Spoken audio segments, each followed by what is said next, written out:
it doesn't mean you can't care about the outcome. It doesn't mean you can't really, really want to be the best version that you can be. It's the mindset shift of understanding that this is another way to get there, that Yeah. this is part of the work, that this is part of the progress.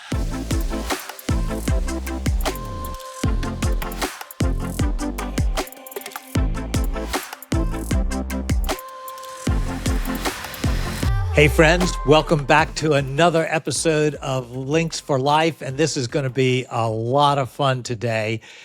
If you've ever had the experience of finishing a round of golf and thinking after the round of golf, why am I playing this game? I am not having any fun with this, then today's episode is just for you. So I have as my special guest today, Mia Sundstrom, who is the CEO of the National Institute for Play. And if you're familiar with my other podcast, Space for Life, Mia was a guest on that episode talking about the importance and the value and even the definition of what play is and how it can kind of change our perspective about all sorts of things in life.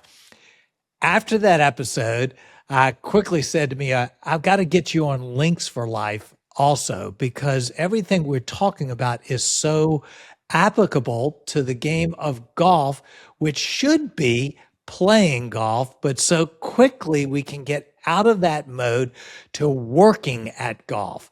And so we want to talk about that a lot.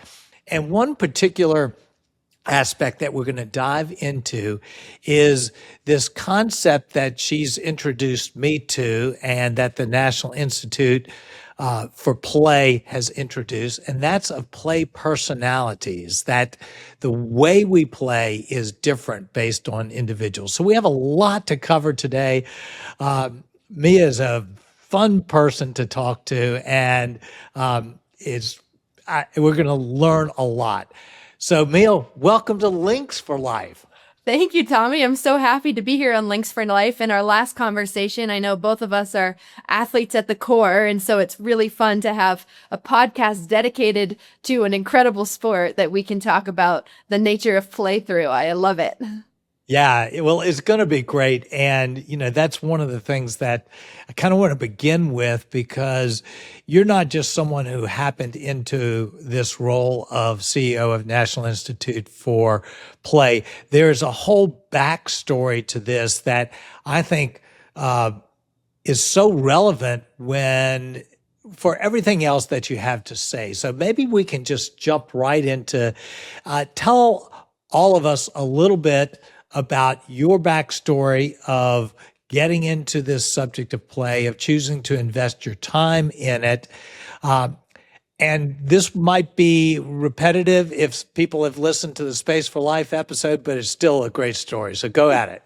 Well, thanks, Tommy. My story starts with my grandfather. His name is Dr. Stuart Brown. He's now 93 years old, and he's a total rock star. And he is known to the world as Dr. Play for really his groundbreaking research in studying the science of play and the uphill battle of helping our society recognize play as a public health necessity. His background is as a psychiatrist, and he actually studied mass murderers.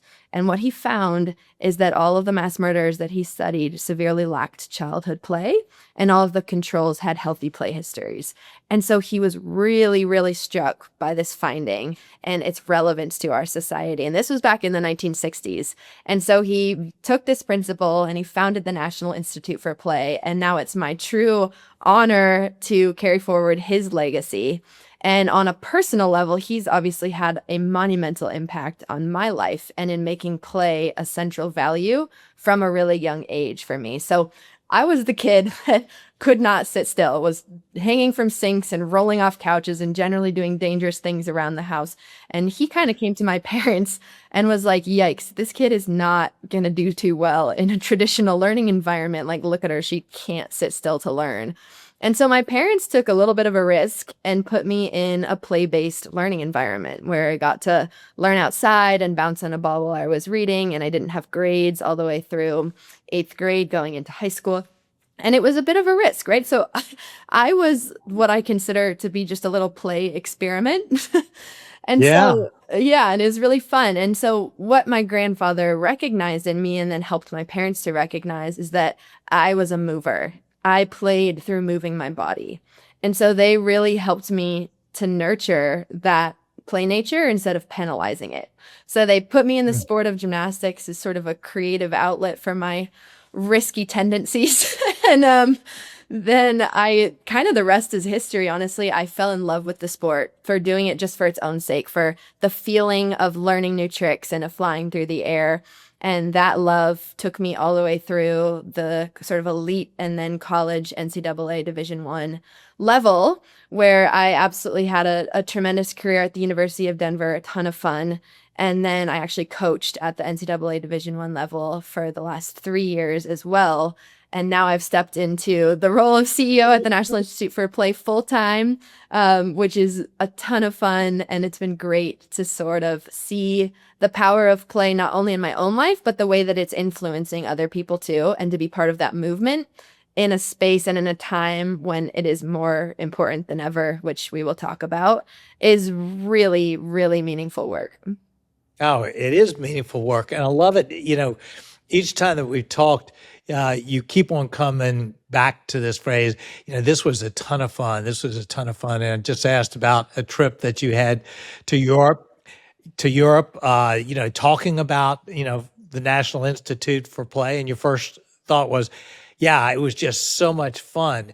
And I think what I really like about it is that you were a D1 athlete, Hmm. and that is incredibly intense Yeah. and competitive, and yet you could compete at that level out of your play personality without it's not like one or the other. It's not like, well, I have fun or I'm competitive.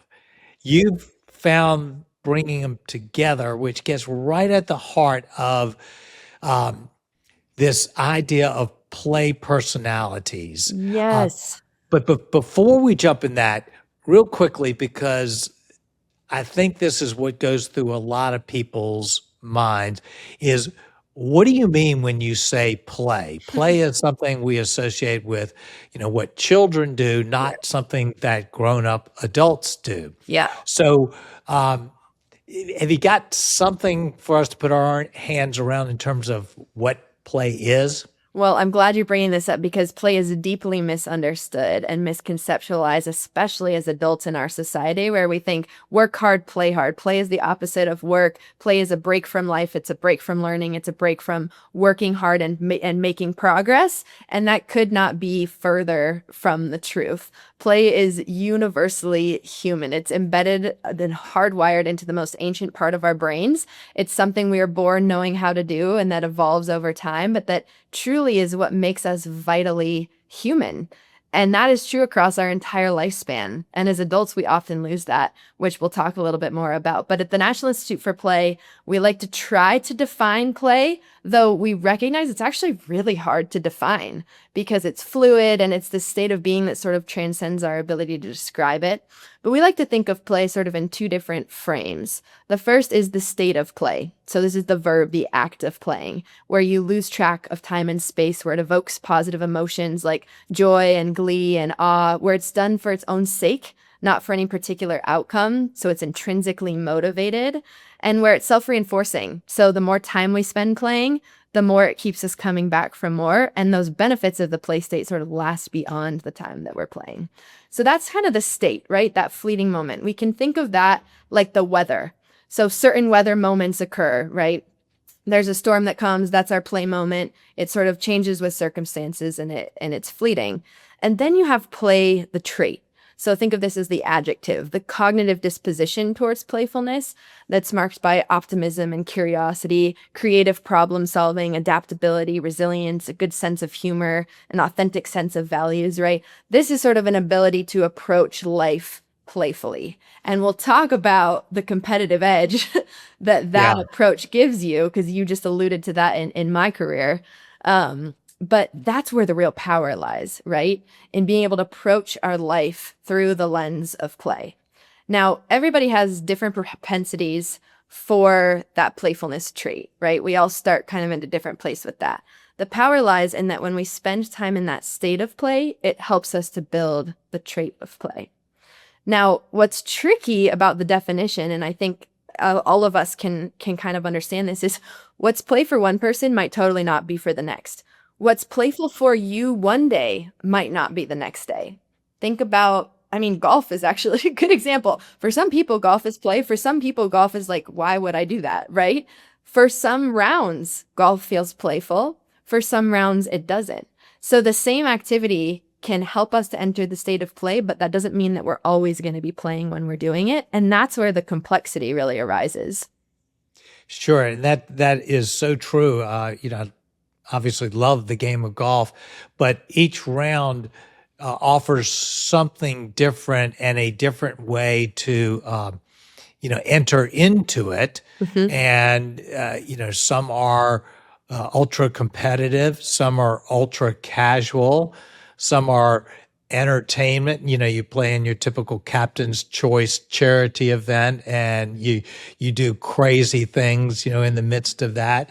So each is different. But what I love about how you define play, and I think this is one of the big takeaways for me, is that if I can not look at play as this discrete event that happens outside of life, but I can bring a playfulness into things, Yes. then it has the ability to totally reframe work. Yeah. It has the ability to reframe family. It has the ability to reframe a vacation or a game of golf. It has the ability, once we learn actually how to play and learn our unique way that we love to play, then it doesn't just change golf, it changes who we are in all the places we show up. Yes, that is. That's what's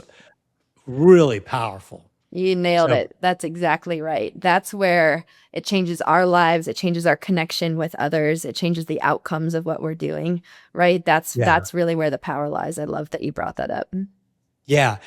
So what was very helpful to me is this idea of play personality, because I have realized when I started to kind of think about it, I had this disconnect of what I associate the word play with and what I really love to do. And then looking at some people around me and going, but they don't like to do that. I don't even know what play is for them. Right. And so this idea of play personalities kind of explains why it's so hard to define play, because it's different for different people. So can you touch into what are, I don't know whether you want to list all of the different play personalities, maybe you can briefly and just to help people get a sense of it. We can put that in the show notes. Yeah, absolutely. No, it's great to bring up. And we use the term personality loosely, right? From a clinical perspective, there's a lot of different elements to personality, and this isn't like a scientifically backed framework. The way that we developed these play personalities, you can think of them as play styles too, play types, is through taking thousands and thousands of clinical play histories of folks and just starting to notice some patterns in the ways that people like to play. These natural predilections for activities that are an access point to that play state. Now, they're not meant to be like rigid or profiling or this is who you are and this is who you can't be. What they are supposed to do is to just give you a sense of deeply and intrinsically who you are and how you like to play, because we don't have a lot of frameworks to be able to help us rediscover that for ourselves. And for a lot of adults, play is lying dormant inside of us, right? We never forget as humans how to play, but if we haven't played in a while and we're a little rusty, we need to remember. So that's really what this framework is for. And there's a good chance that you fit in more than one category, and there's a good chance it changes throughout your life too. So there's no right answers. It's just a way to deeply reflect on how you personally like to play. So we have 6 kind of core categories. The first is the creator, someone who likes to create something new as a form of play, whether that's art or making things, or and we can apply all of these to golf, and we'll do that in a minute. We Yeah. have the explorer, somebody who's driven to play through discovery, whether that's discovering new places, new things, new techniques, even emotional exploration. We have the mover. I mentioned that's a core part of my play personality. Play lives in the body, right? Physical interaction with the world. We have the dreamer, thrives on the imaginative play, the imagination. These are the people who maybe love to observe and to watch others play too, as a form of dreaming. We have the competitor.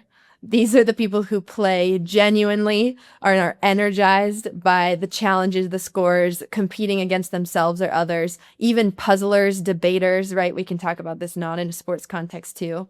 And then lastly, we have the organizer, finding joy in structures and rules and ritual and bringing people together and organizing things.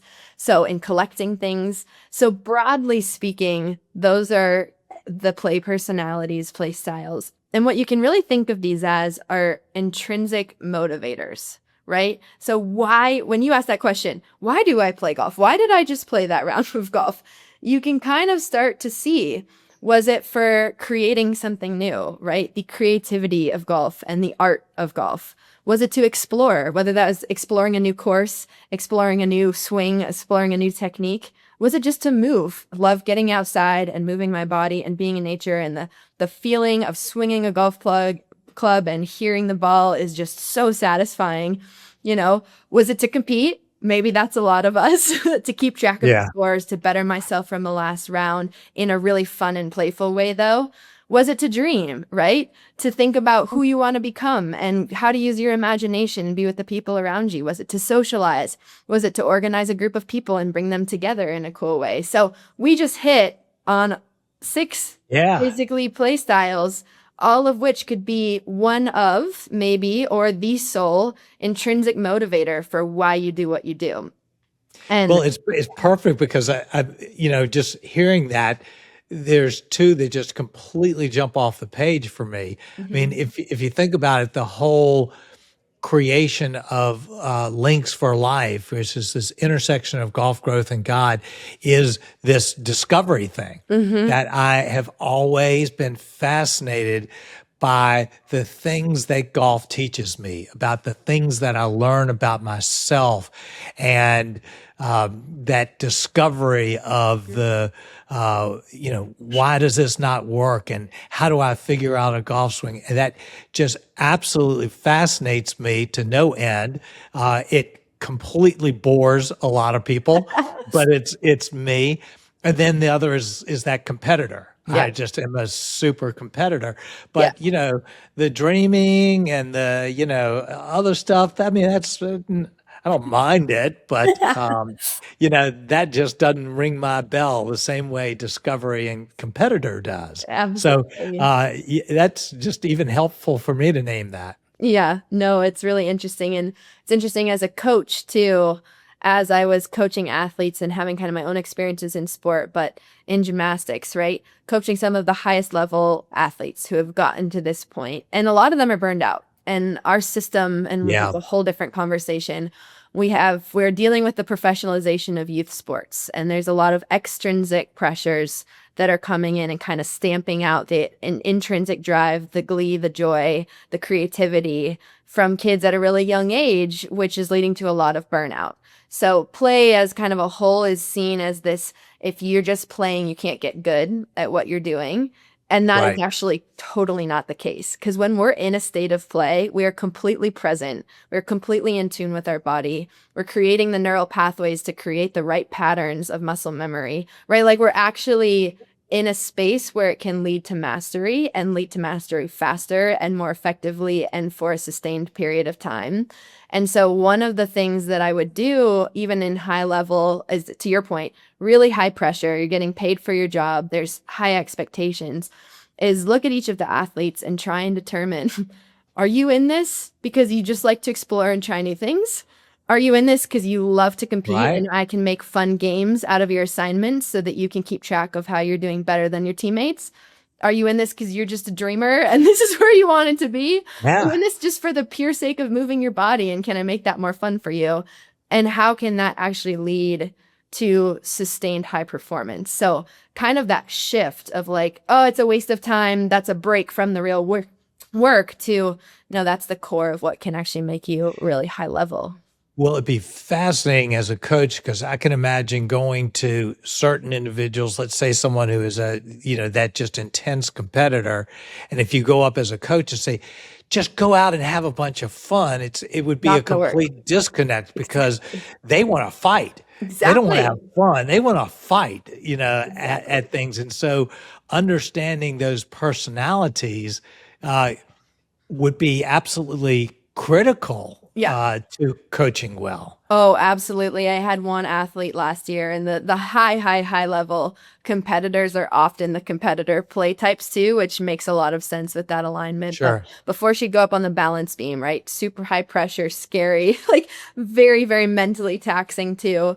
And she needed to tell her, you're doing beam over a cliff, and if you fall, your entire team is going to be extremely disappointed in you. And like this entire, like this entire competition is on your back right now. And she's like, Yeah. this is so fun. Like, let's go. Like, this is a game. I'm doing beam over a cliff. Like, this is awesome. You tell the explorer or the mover or the dreamer that, and you're no way. Like, you're not going to get the result you're looking for.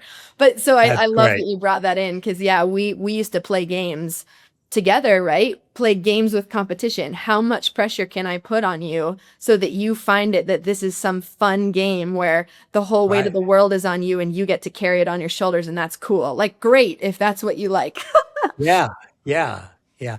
So let's bring this into golf now because there are all sorts of people that play the game, and there are all sorts of people that are that listen to this podcast, Mhm. and I think there is a tremendous opportunity if we understand play the right way for it to reframe the way we go at the game. Yeah. And people go at the game differently, lots of different just casual golfers to competitors to this different thing.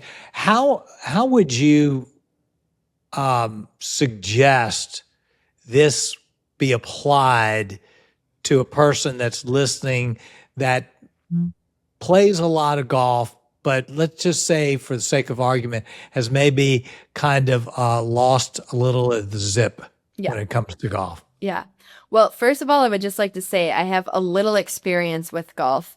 My dad is an avid golfer, so I see it through his eyes. And he always told me that if Okay. gymnastics didn't work out, I could always be a golfer. And I always told him I thought that was harder. So I have Yeah. a tremendous amount of respect for golf and how difficult it is and mentally challenging it is, and for how easy it is to get wrapped up in all these Yes. different things, and how really truly when you think about the outcomes of golf and the score that you're getting, how it's a total roller coaster through any Yeah. one given person's career, and how everybody goes through the slumps and the highs and the lows with golf. I think it's just honestly a beautiful metaphor for life that is not the same in many other sports. And I think that's a Right. huge part of why it captivates so many of us in this really, really deep way. And so I've tried to get to the bottom of this psychologically with my dad.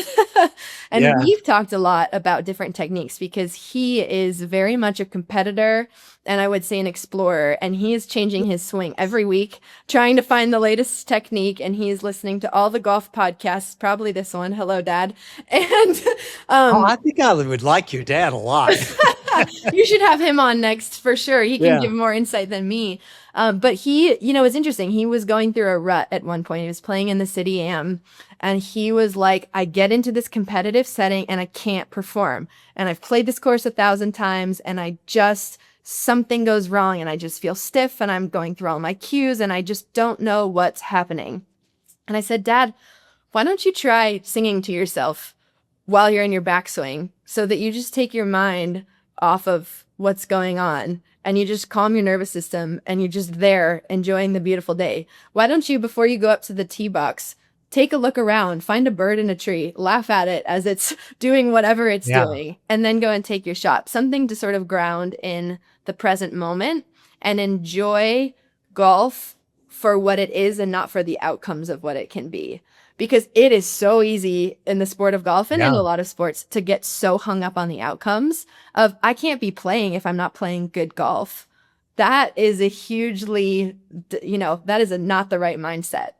And so, but it's easy to fall into that of like, this is no fun if I'm not playing well. This is I have to be this, this, and this. I have to do this, this, and this in order to be good.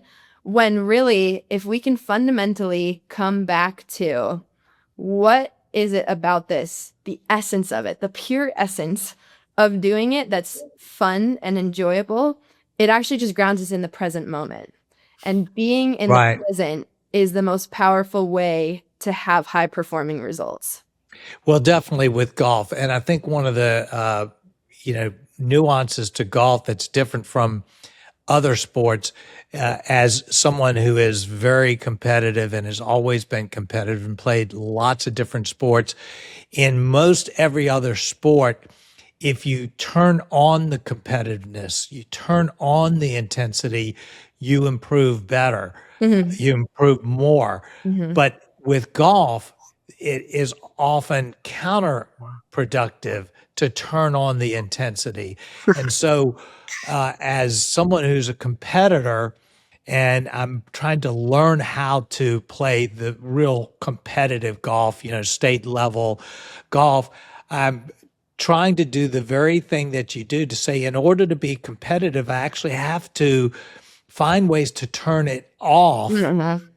so that I can be present and reduce tension, which often Yeah. competitiveness is creating tension. Yes. So there is this learning process. Of course, that feeds my discovery, so it's okay.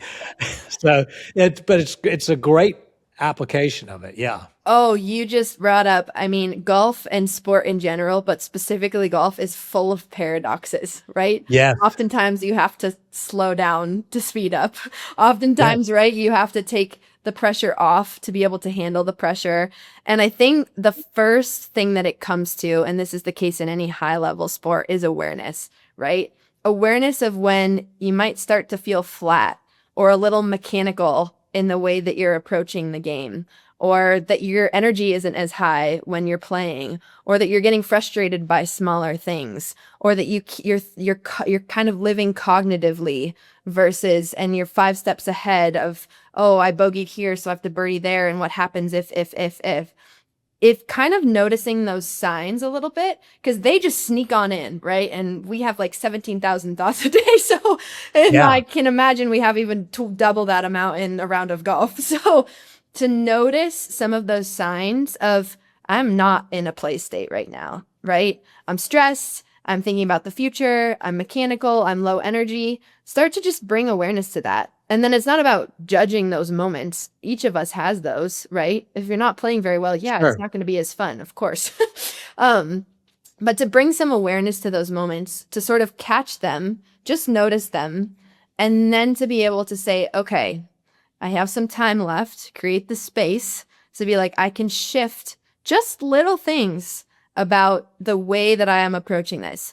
I'm just going to listen to a song that I love before the next shot. I'm going to move my body around a little bit more and shake it out and kind of get a good reset. Some of the smallest little tweaks are actually what make the biggest difference in our ability to access that play state. And so noticing those and then coming back to the present moment and then finding, and this is to your point, Tommy, where the play personalities come in, finding those things that cue you back to play, whether that Yeah. is exploration, enjoying the movement, competing with yourself in a new fun way, organizing something about the way that you're preparing, whatever that is to you, if you can come back to sort of that grounding point, you're going to be a lot more likely to enter that play state, which is where, again, the real power lies. Yeah, it's so helpful if you realize what it is that really, turns you on, that gets you. Like, I know Lee Trevino would always talk about, well, he would basically talk to everybody on the golf course because he was just such a social person, and that kept him in the moment. He'd hit a shot and then immediately, start talking to the crowd and the caddies and everybody around him. Whereas someone like maybe a Phil Mickelson, he loves creating insane shots. Yes. And it's going to keep him in it. If Yes. he has to play that conservative, boring, hit it down the fairway, play safe here, the game's no longer going to have any fun to him. So understanding awareness, as you say, kind of what is it that rings your bell Mm-hmm. in the game? Is it the people you're playing with? Is it the creativity? Is it, laughter? What is it that rings your bell that you have to return to? Yes, yes. And I love that you brought up the creative shots too, because let's be honest, in any given round of golf, and again, why it's such a great metaphor for life, you are going to be thrown things that you do not like, right? Like, not Yes. every shot is going to be perfect for anyone at any level of golf. And so, what are you going to do when you land in the woods and you have to do some trick shot to get back out onto the fairway? And how are you going to, instead of being like, this sucks, say, Yeah. this sucks, and I'm going to turn this into a game, and I'm going to see how creative I can get with this, and I'm going to laugh about it, and I'm going to like just turn this into something that cognitively and emotionally switches my sort of being into, oh, this is still fun. Like, it doesn't have to be perfect. It's Yeah. never going to be perfect. And the more we strive for it to be perfect, the further away we're going to get from where we need to be. And so that's another sort of paradox of sport right Yeah. there. But Yeah. Well, to me, kind of one of the litmus tests for all of this is, can I get to the point where I play a bad round of golf and come out of it and say I still had fun? yes, And in essence, that's not kind of just Pollyanna positive thinking. It's right. realizing that there are things other than the score, which Mm-hmm. is really all we walk away from, Mm-hmm. that determines whether we enjoyed what we did. And we may Mm-hmm. hit a lot of terrible shots, but if we can access what it is that we really like Mm-hmm. about the game, then we can find ways of having fun, Mm-hmm. um, even in a really bad round. Oh, So, yeah. I'm So, so I'm so glad that you just brought that up because it is such a great point. And this isn't about like rah rah positivity, like this always wins. Like, you're going to have moments where you feel down and you're frustrated, and that's part of sport, and that's part of the joy of being human. Like, and yeah, embracing the moments of frustration and feeling that that's part of the game too, right? That can still be an access point to the state of play. And I think the other thing that just reminded me of is this idea of the relationship between play and flow. Because flow is used commonly mm, in sports too, right? Of this just high peak performance being where you're totally present and automatic and it just flows. And play, I like to think of as like the ocean, where flow is the wave. So the point being, you have to get in the ocean before you're going to catch a wave, right? And so play kind of becomes this access point to a flow state. When you're in a flow state, I don't know that the first emotions that would come to mind are fun, right? Or like glee or whatever, but it's this deep presence and embodiment that is like really, really powerful, sort of the sense of awe and wonder and like this like really, really powerful set of emotions that it's not just about fun. It's actually like a couple layers deeper than that.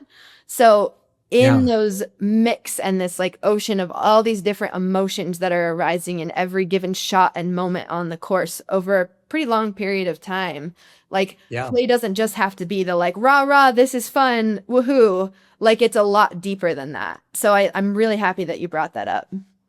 Yeah, and what is creating that fun is different for, everybody, but that state of flow is a state of, if nothing else, I think about it as a state of relaxation, Yes. which of course is so critical to Yeah. playing a good golf game, is that state where you're out of your head, so to speak, in Yes. terms of how you're playing, because you're immersed in something else that it's about. It may be something that you're learning or something that you're feeling, or the match that you're having with someone, Yes. or a conversation.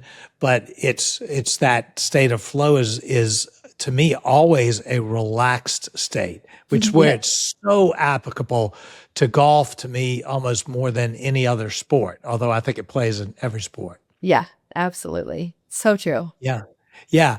Well, so just a couple other things that I think is interesting. I play in a fair amount of two-man tournaments where I'm playing with a partner, and the two of us are playing competitively against another twosome or against a field. I think it's kind of interesting to think about how could we use these play personalities and this play framework Mhm. to play better as a team. Yeah, I love that question. And this is what I'm in golf for. I'm a great scramble golfer. I can drive the ball really well and then I have no short game. So I'm in it for the team competition always. Yeah. Yep. I need someone else to play the short game. But yeah, I think it's a really interesting point. And I think that it is not a common thing to come up to your partner and be like, what's your play personality? Like, who thinks to talk about Exactly. that, right? But it's a really unique way to understand the intrinsic motivators and drives and mindset of your partner. And so it's a Yes. super interesting way to tap into that. And honestly, a fun way to tap into that. And so I think Yeah. having a conversation about each person's play personality is really interesting. And then what's cool is that each different play personality can become really complementary of another. You think about having an explorer and an organizer in a pair, right? And the difference in their Yeah. strengths and the way that they can complement each other's games by the things that they just most naturally observe and do. And then the way that they can bring that into sort of each other, right? Having different play personalities on the course, which is always going to be the case.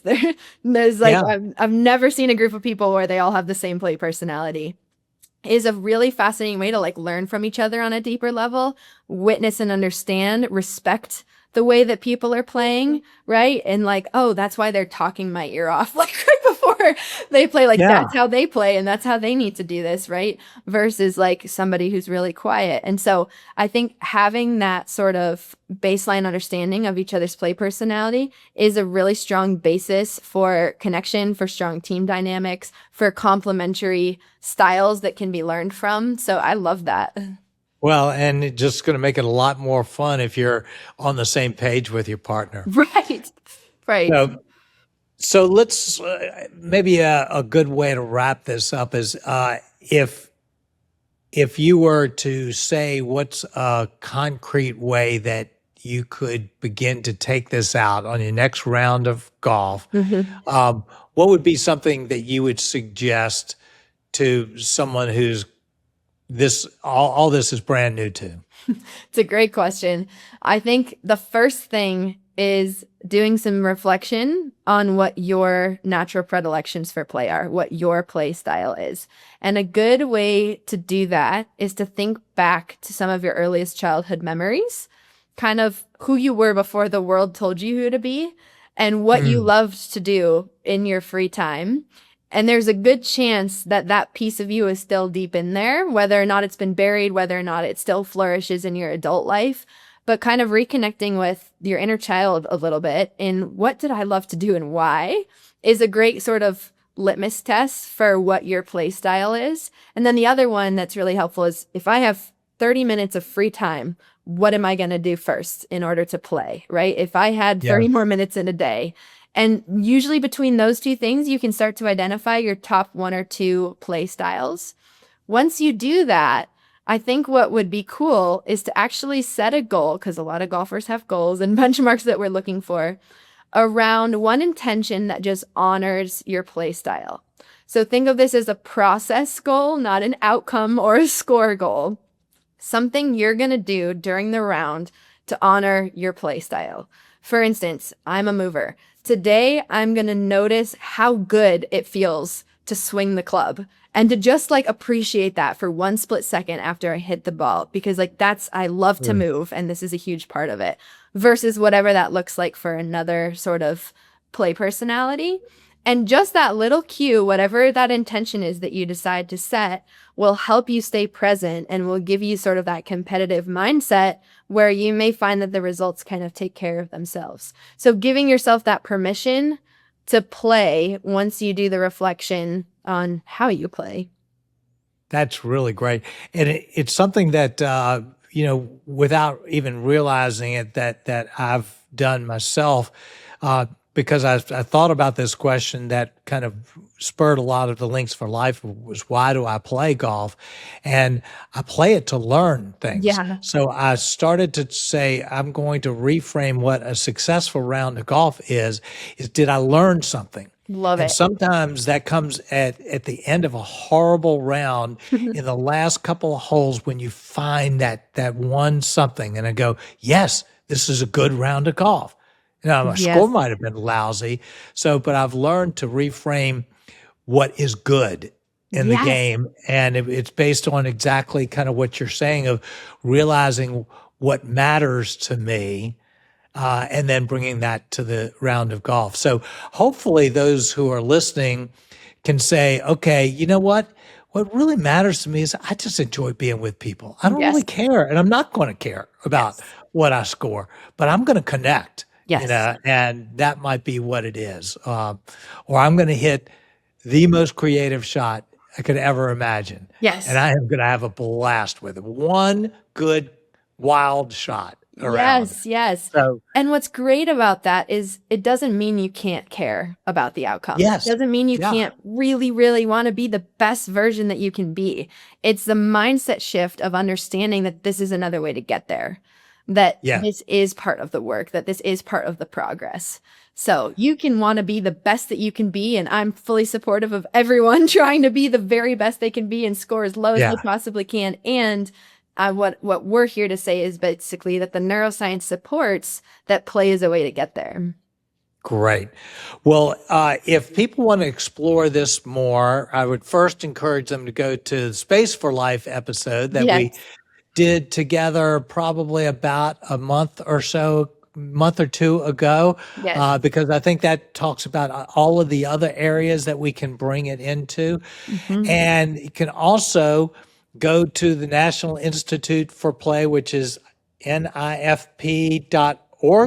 nifplay.org. Very close. nifplay.org. Yes. That will introduce, and I have to say, on your behalf, it's a nonprofit Yes. that is a burgeoning nonprofit, but can certainly use anybody's support. Well, thank Um, and encouragement. So there's, just a lot of good resources, and you're a phenomenal resource. So, um, you know, really kind of enjoyed our several times together talking about all this. Oh, me too. And thank you for the support. And it's great to have these conversations. Always such a pleasure, such a blast. This is playful conversation for me. So really appreciate the good topics. Great. Well, thanks, Mia. Thanks, everybody, for joining in on this episode. And we'll be back soon with another Links for Life.